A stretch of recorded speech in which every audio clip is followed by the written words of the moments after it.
If you're finding yourself in that quiet, kind of lonely space after a tough separation, then I really hope this can be a companion for you.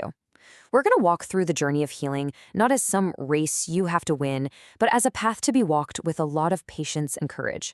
And we're going to use the incredible novel One Step Before Parting as our guide. So our guide on this journey is this novel by Ahmed Medhat. And just look at this cover art for a second. It says it all, doesn't it? That feeling of a connection that's just frayed, of being untethered and kind of suspended. It really captures that central question, you know? How do you even begin to find yourself again when such a huge part of your life is just gone?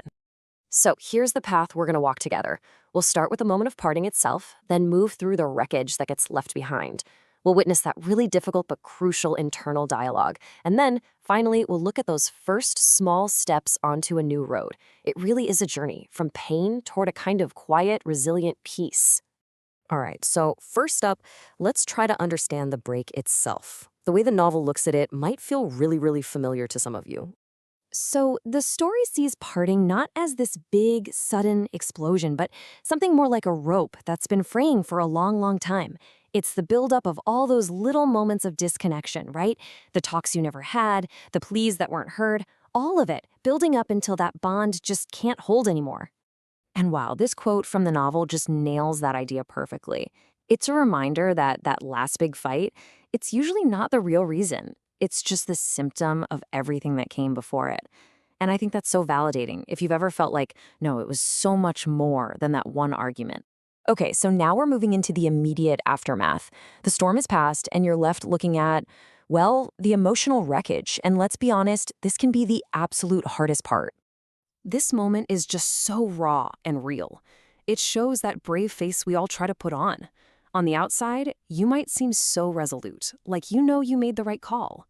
But inside, it's a whole different story. There's this massive battle raging that no one else can see.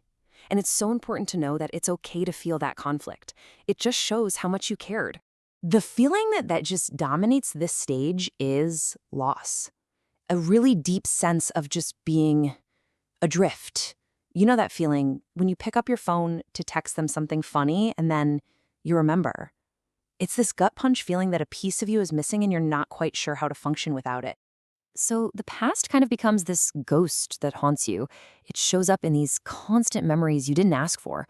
Your whole routine is thrown off, and every little change feels like a genuine shock. Those spaces you shared now just feel empty and heavy. And that loneliness, man, it can feel like it's crushing you. The most important thing here is to just be patient with yourself. This is all a totally normal part of grieving. So, after that first wave of shock starts to recede a bit, something new starts to happen. It's quieter, but honestly, in a lot of ways, it's even harder. This is when you have to have that really tough but really necessary conversation with yourself. And this is the question, right? The one at the very heart of everything. When you've been part of a we for so long, asking who am I now can be absolutely terrifying. But here's the thing, it's also the very first step to getting yourself back. This slide really lays out that stark difference. In the past, your identity was all wrapped up in being an us. Now, you're on a search for me. The comfort you had in companionship, that's been replaced by the challenge of being alone. And the future? What used to be this shared road is now just a total unknown. It's a really difficult pivot to make, but this is where the real work of healing actually starts. And I love how the novel reframes this whole idea of being alone. It's suggesting that solitude doesn't have to be a punishment. It can actually be a gift.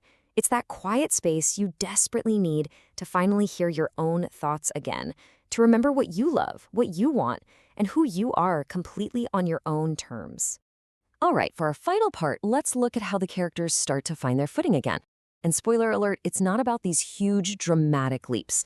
It's all about the small, brave steps that mark the beginning of a whole new path. This quote, it just captures that critical shift in thinking so well. It's about making a conscious choice to take back control.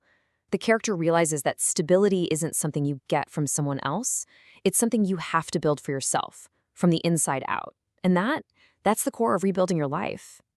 So what do those first steps look like? Well, they're gentle.